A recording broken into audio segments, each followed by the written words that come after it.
السلام عليكم ورحمة الله تعالى وبركاته على أحلى أخوات في الدنيا. يا رب تكونوا بخير دايما يا رب، ويا رب أشوفكم السنة دي من المقبولين في الكليات والمعاهد العسكرية، ويا رب كل يوم في حاجة فيكم يحققها إن شاء الله.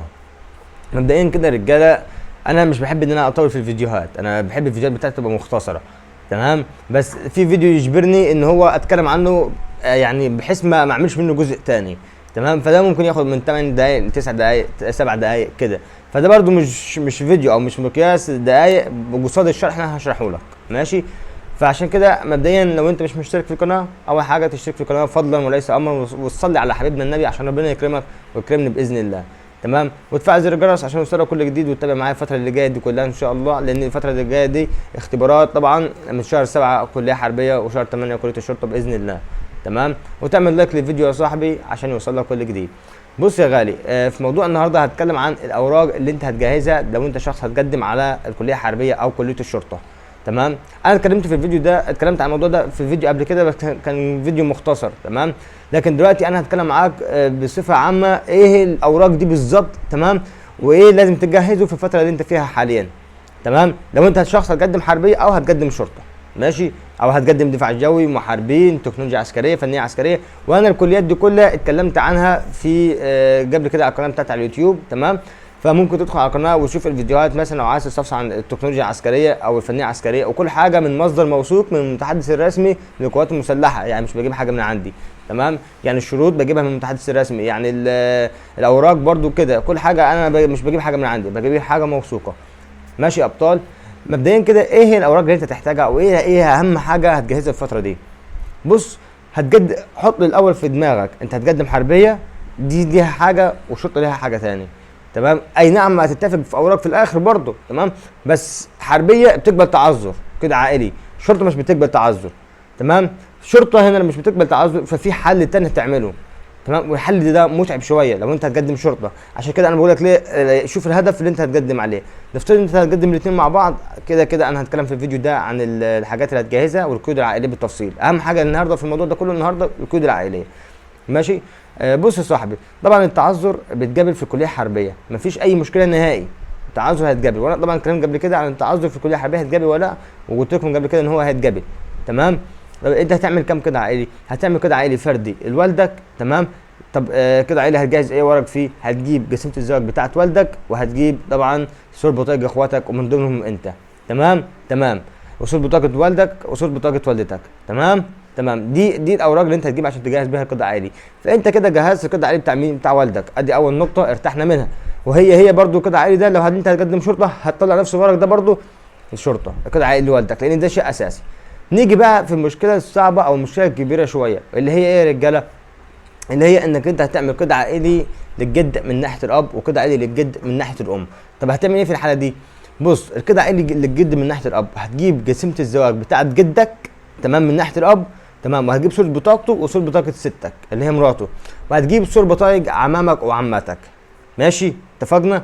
ده بسهوله، ده سهوله.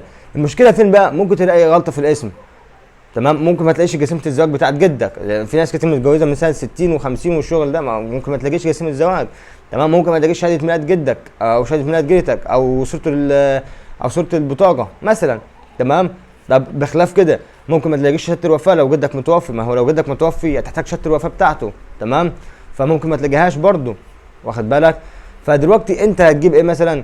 نفترض ان دلوقتي ان جدك عايش، هتكلم دلوقتي ان لو جدك عايش هتجيب قسيمه الزواج وصوره بطاقته هو وصوره بطاقه مرته، وهتجيب صوره بطاقه مين؟ عياله اللي هو عمامك وعماتك تمام. كده انت عملت كده عائلي تمام. في مشكله بقى في التصحيح، لو هتعرف تصححها في الفتره دي صححها، لو الموضوع سهل بالنسبه لك صححها، لو عمتك اسمها غلط مثلا صححها ماشي تمام. لو الموضوع سهل وخلاص كده انت عملت كده عائلي تمام. كذلك الامر هو الموضوع ده هو للجد من ناحيه الام، قسيمه الزواج بتاعت جدك اللي هو ابو والدتك تمام، وصوره بطاقته هو وصوره بطاقه مراته تمام، وصوره بطايق خوالك وخالاتك ماشي يا رجاله. ده برضو ده القطع عائلي الثاني. فانت جهزت الاثنين دول، جهزت القيدين دول من غير تعذر، كده انت تقدر تقدم بيهم شرطه وتقدر تقدم بيهم حربيه ماشي. لكن نفترض دلوقتي ان في عندك مشكله في التصحيح بتاعت الاسامي تمام. او نفترض مثلا انك انت مش لاقي جسيمه الزواج، او مش لاقي شهاده الوفاه، او صوره البطاقه بتاعت جدك وجدتك، تمام، وانك انت تصحح الاسامي دي مشكله، تمام. فبالتالي لو انت عملت تعذر هنا من الجد من ناحيه الاب مع تعذر للجد من ناحيه الام، فانت كده هتقدر تقدم بيهم حربيه بس. وصلت يا رجاله؟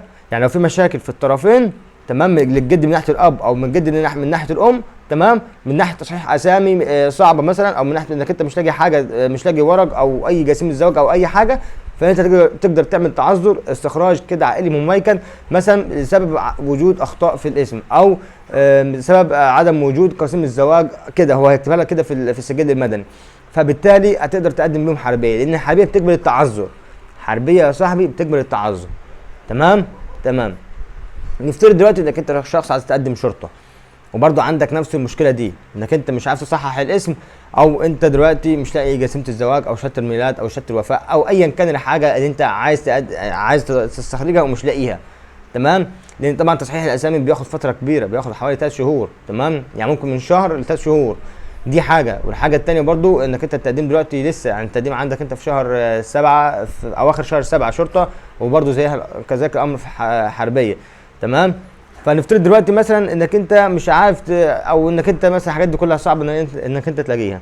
فشرطه لو انت عملت تعذر للجد من ناحيه الاب، طبعا ما فيش تعذر للاب خالص، التعذر كده عائلي لوالدك ما فيش تعذر، لازم تصحح حتى لو في اخطاء، تمام، لو في اي حاجه ضايعه لازم تجيبها. كده عائلي بتاع الاب ما فيهوش تعذر. اما كده عائلي للجد من ناحيه الاب لو عملت له تعذر، انا هقول لك تعمل ايه، بس الكلام ده في شرطه، الكلام ده في شرطه، ماشي يا رجاله. لو عملت تعذر كده عائلي للجد من ناحيه الاب، تمام، يبقى انت كده يا صاحبي هتعمل كده عائلي لكل عم وعمه. ركز معايا، لو عملت تعذر لكده عائلي من ناحيه الاب هتعمل ايه بقى في الحاله دي؟ هتعمل كده عائلي فردي لكل عمه وعمه. لو انت نفترض معاك مثلا 3 عمام و3 عمات، هتجيب عمك الكبير، هتحتاج جسيمه الزواج بتاعته وصوره بطاقته هو وصوره بطاقه مرته وشهاده ميلاد عياله. كده انت خلصت كده عائلي، تمام. عندك انت جبت مثلا عمك الثاني، هتجيب جسيمه الزواج بتاعته هو ومرته وصوره بطاقته هو ومرته وشهاده ميلاد عياله، تمام، اللي هم اولاد عمك.